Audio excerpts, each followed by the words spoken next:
Zen is not just an abstract philosophy. It's a way of life that helps us see the world with greater clarity. At its heart, Zen is about being fully present in every moment. Whether you're watching the sunrise, savoring a simple bowl of rice, or listening to the wind as it whispers through the trees. This tradition comes from Mahayana Buddhism, a path that treasures both wisdom and compassion, not only for ourselves, but for every living being. But Zen is far more than a religion or a set of teachings. It's a practice of living a gentle reminder that truth is always found here and now. It asks us simple but profound questions. Can you sit still and simply be?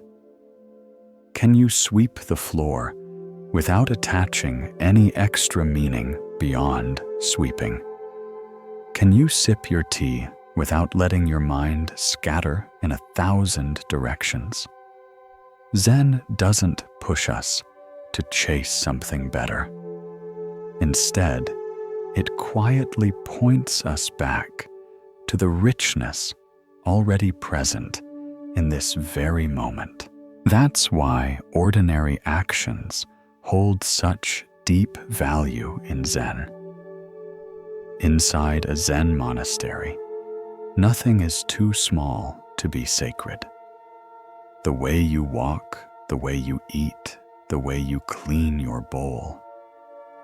Every movement becomes a mirror reflecting your awareness, your care, and your state of mind. Picture the morning of a Zen monk. It's not a checklist of tasks, but a calm journey back to the body, the breath, and the world around you. From the moment they rise, each action is done with intention, not through force, but through presence. In this video, we'll explore some of the simple morning rituals of Zen practices that may look ordinary, but carry the power to quietly transform the way you experience your day. 1.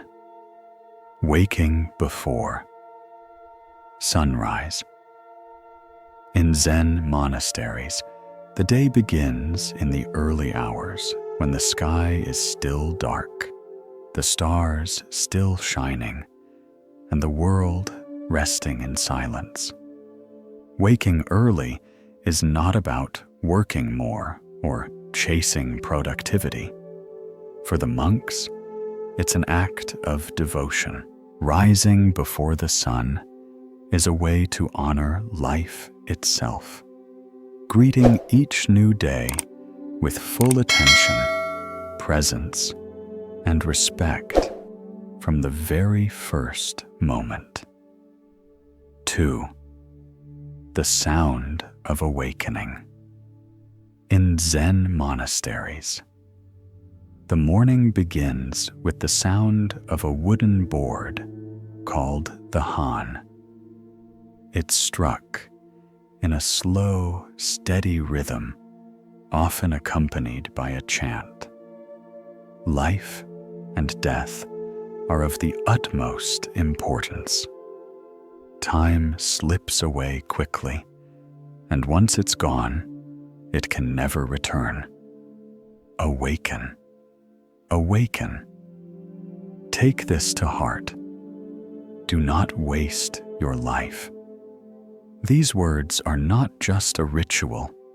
They're a reminder that life is fleeting and every moment carries weight. Before the world stirs, the early hours become an invitation to wake not only from sleep, but into your own life. In contrast, many of us meet the morning differently. We slam the snooze button, groan at the alarm, or grab our phones before even sitting up. The day begins in a fog. But in Zen, mornings are sacred. They are meant to be entered with gentleness and care. And here's the truth. You don't need to rise at 3:30 a.m. to experience that. What matters is not the exact hour, but the spirit of how you greet the morning. Even waking just 15 or 20 minutes earlier can carve out a pocket of stillness, a calm breath before the rush of the day begins. You might stretch, sit quietly, or simply enjoy the silence. Let that time belong fully to you, simple, unhurried, and clear. Instead of being startled awake by a harsh alarm, imagine rising to a soft sound or a gentle light. As your eyes open, pause. Take a slow breath. You could even whisper to yourself, "This day is a gift. Let me live it fully." When we remember how quickly time passes, even the simplest moments, a warm cup of tea, the glow of morning light, become treasures. Zen teaches us to begin the day with awareness, to rise not out of obligation, but out of choice, to welcome the morning not with stress, but with presence. So let waking up be a gentle return to yourself, to the quiet of dawn, and to the miracle of simply being alive. 3. Daily cleansing. Once the monks rise, their morning continues with the basics: rinsing the face, brushing the teeth, and refreshing the body. Simple acts, yet carried out with intention, reminding them that every gesture can be a practice of mindfulness. 4. Mindful morning rituals. What sets the monks apart isn't just what they do, but how they do it. Every action is unhurried, every gesture infused with attention. Washing the face, for example, isn't a routine chore. It becomes a moment to awaken fully, to feel the breath, the water, and the quiet beginning of a brand new day. After washing up, the monks carefully dress in their robes. The koromo, their outer garment, is worn with deep respect. These robes are not simply clothing. They are symbols of humility, simplicity, and the vow to live a life free from excess. Each fold carries intention, each motion a reminder of their path. What's striking is the presence in their movements. Every step of dressing is calm, deliberate, sometimes even accompanied by a soft chant, a gentle way to center themselves in kindness, purpose, and awareness. In Zen, there is no divide between the spiritual and the ordinary. Getting dressed, too, is part of the practice.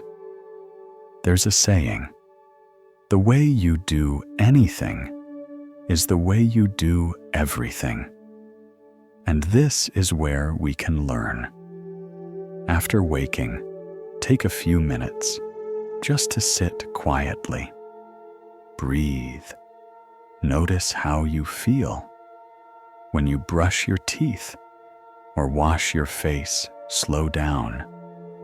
Notice the warmth of the water, the fragrance of the soap, the feeling of your body slowly coming alive. Even dressing can become an act of presence.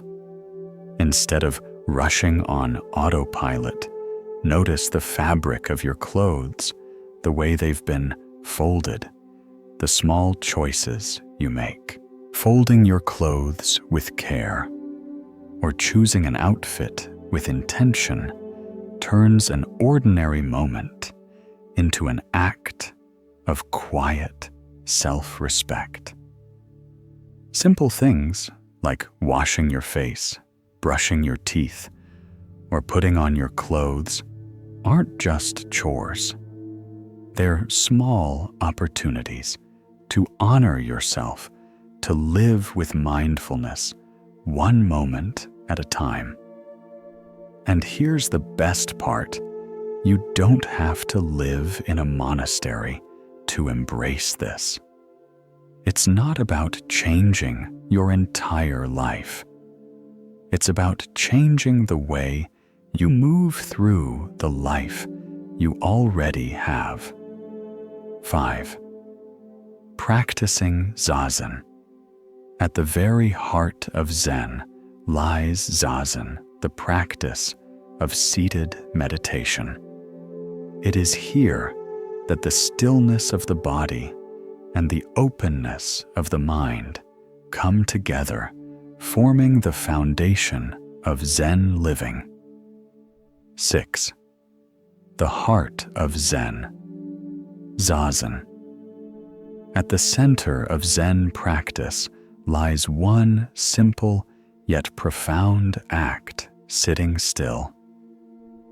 Everything else, the rituals, the teachings, the routines, always circles back to this. In monasteries, after washing and dressing, monks quietly gather in the meditation hall called the Zendo. They enter in silence, bow with respect, and take their seats on simple cushions. Sitting cross-legged, often in full or half lotus, their backs straight, eyes half open and soft, they rest in stillness. There is no music, no chanting, no guided instructions, just people sitting, breathing, simply being. In the Soto Zen tradition, this practice is called shikantaza, which means just sitting. That's exactly what it is. No techniques to master, no mantras to repeat, no special breathing patterns. You simply sit. You stay present with your body, your breath, the quiet space around you. Thoughts and feelings will rise and then drift away like clouds passing across an open sky. You don't chase after them, and you don't push them away. You just return again and again to the simple act of sitting. The purpose isn't to reach some mystical state or to become a better version of yourself. It's about being exactly where you are, exactly as you are. In the Rinzai Zen tradition, there's a unique element, the koan. A koan is a paradoxical question or phrase that can't be solved by logic. You've likely heard examples such as, "What is the sound of one hand clapping?" Or, If a tree falls in the forest with no one around to hear it, does it make a sound? At first, they seem like riddles, strange, unanswerable. And that's the point. A koan isn't meant to be solved with clever thinking. It's something you live with, something you sit with. It bypasses the mind and stirs a deeper awareness. Take the seemingly simple question, who am I?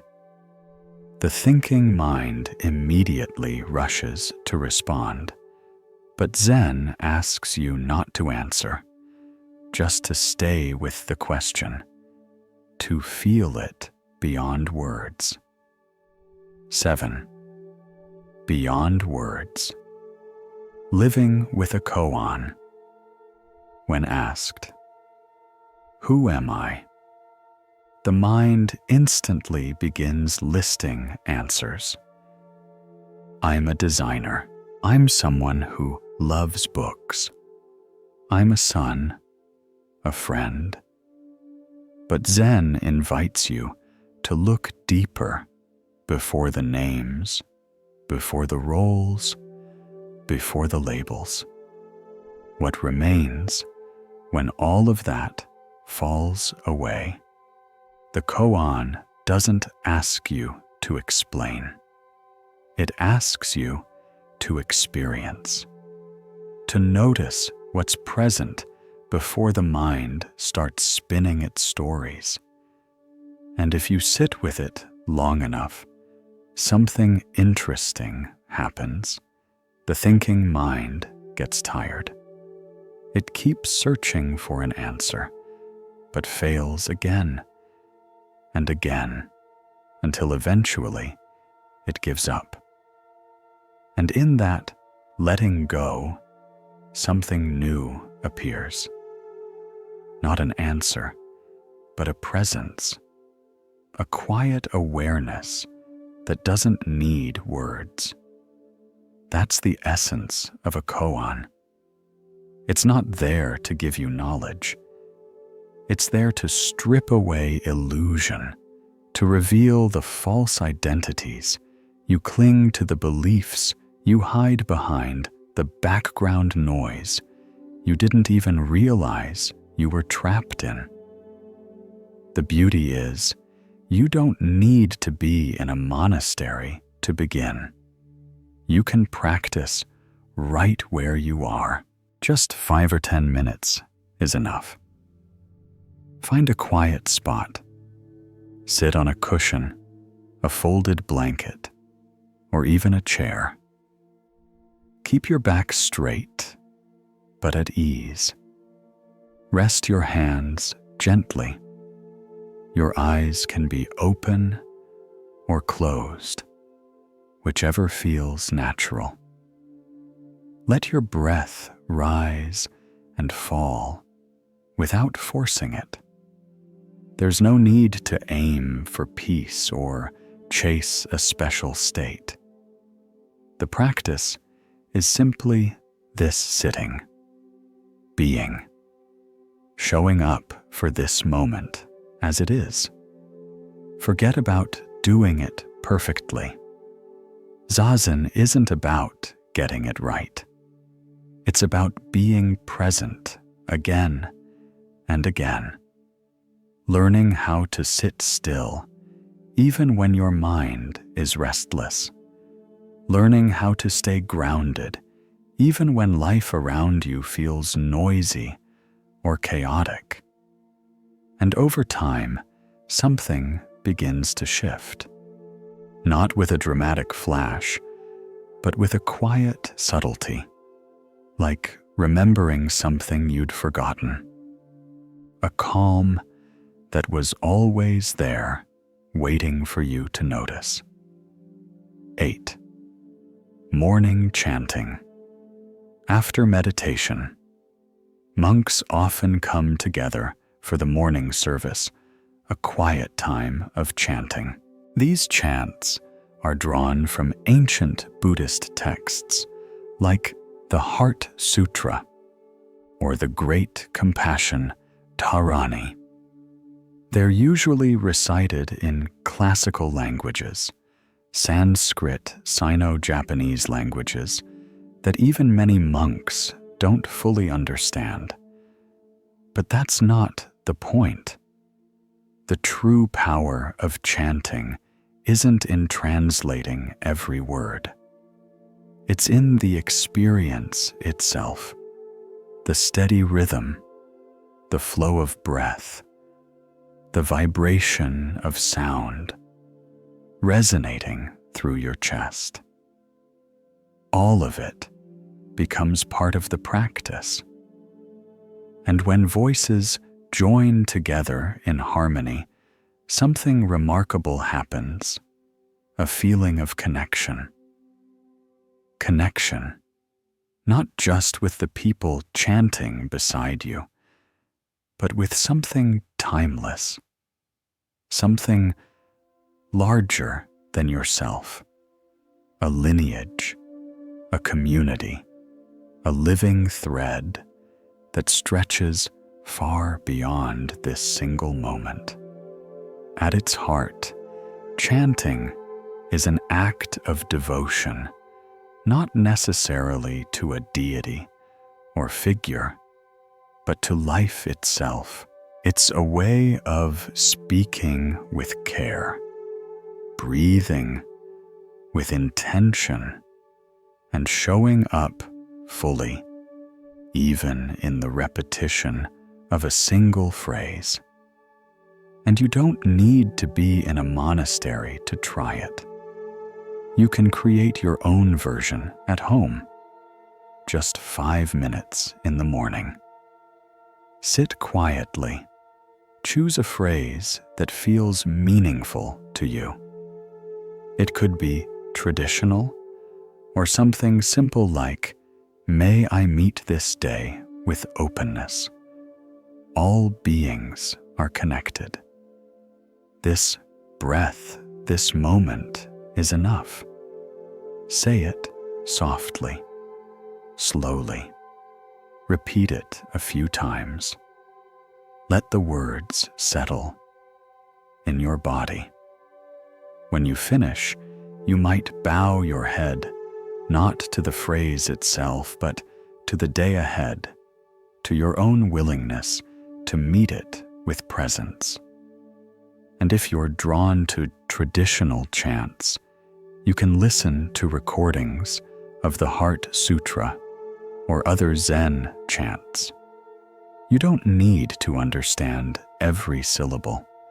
Just let the sound carry you. This practice can continue throughout the day, too. A quiet phrase whispered as you wash the dishes, a simple line repeated while walking or while waiting in line. A small reminder, a gentle return to awareness. 9. The practice of Samu.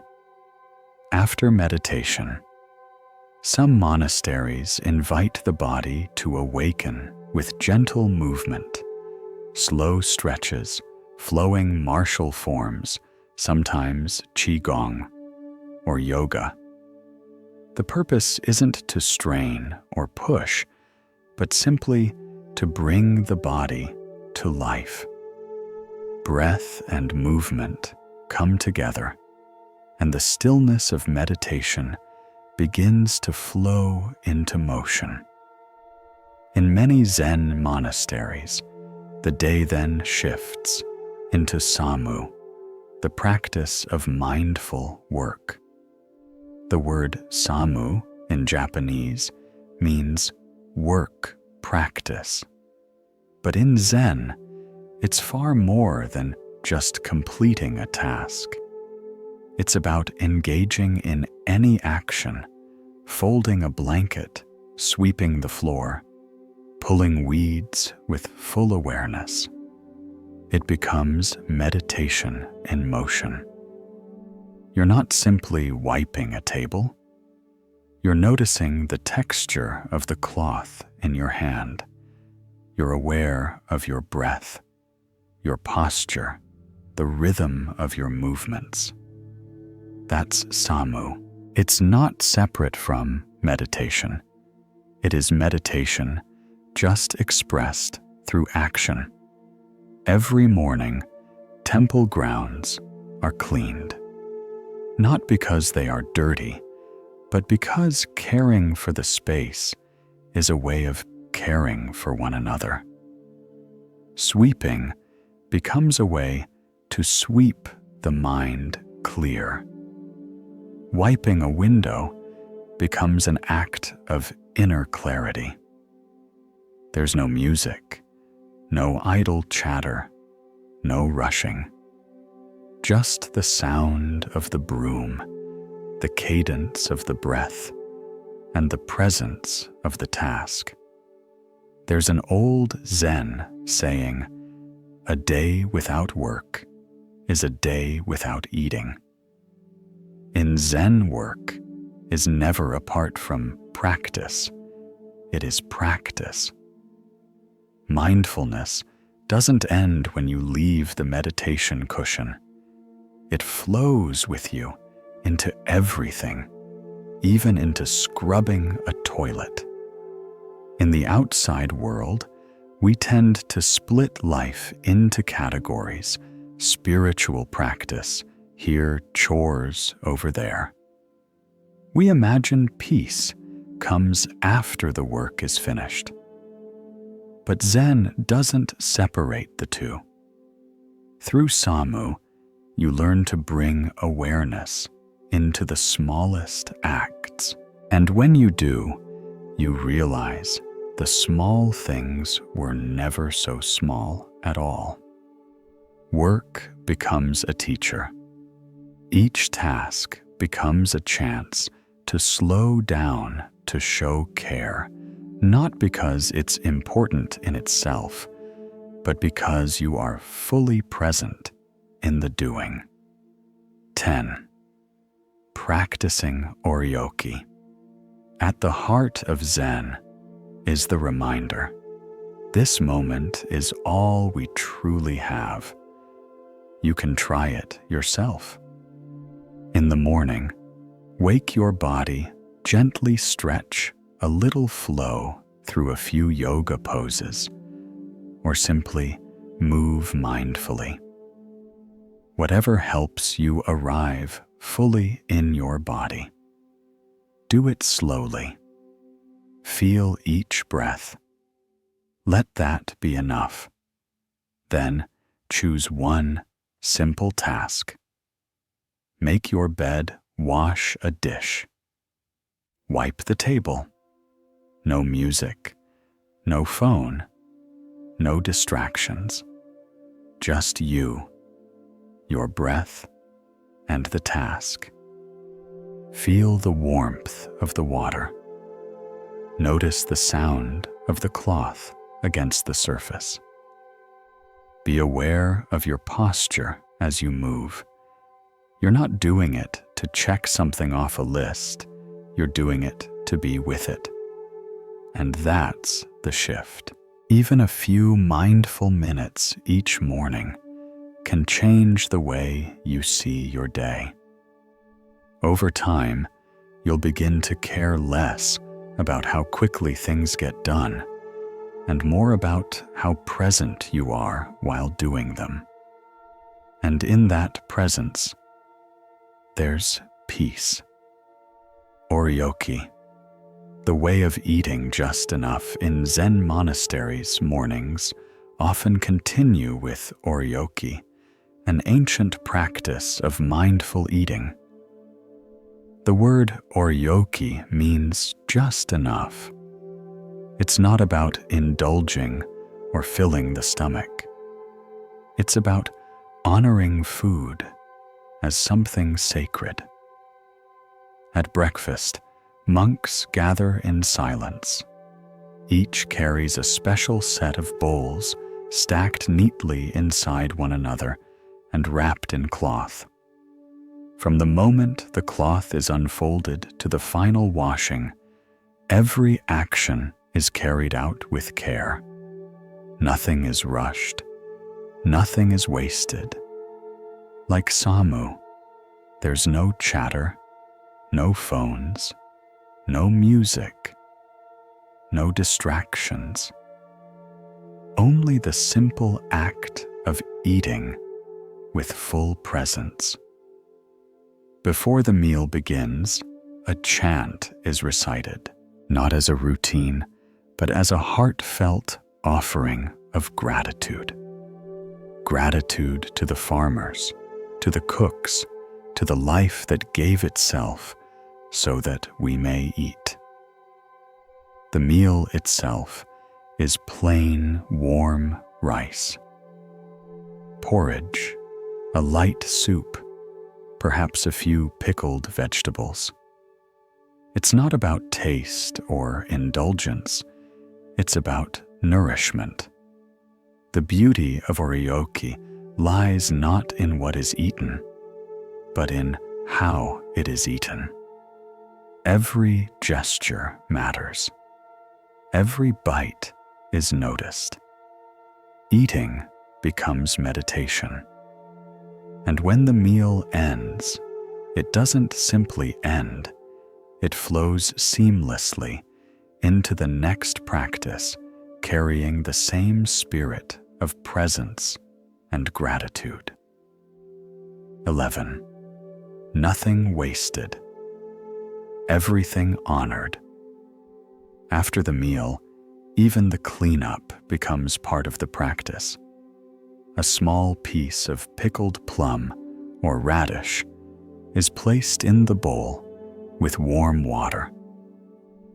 The monk gently washes the bowl with their fingers.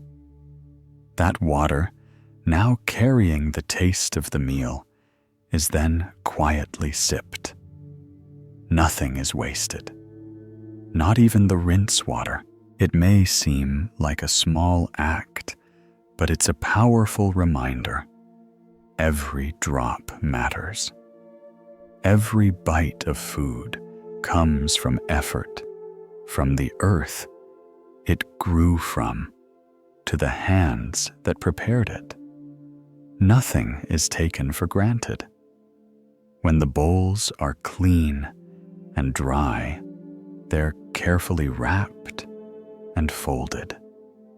No rushing, no carelessness. Even cleaning up is a practice of mindfulness. Now compare this with how we often eat in daily life while working, watching something, or rushing toward the next thing. Food becomes background noise. Sometimes we don't even taste it.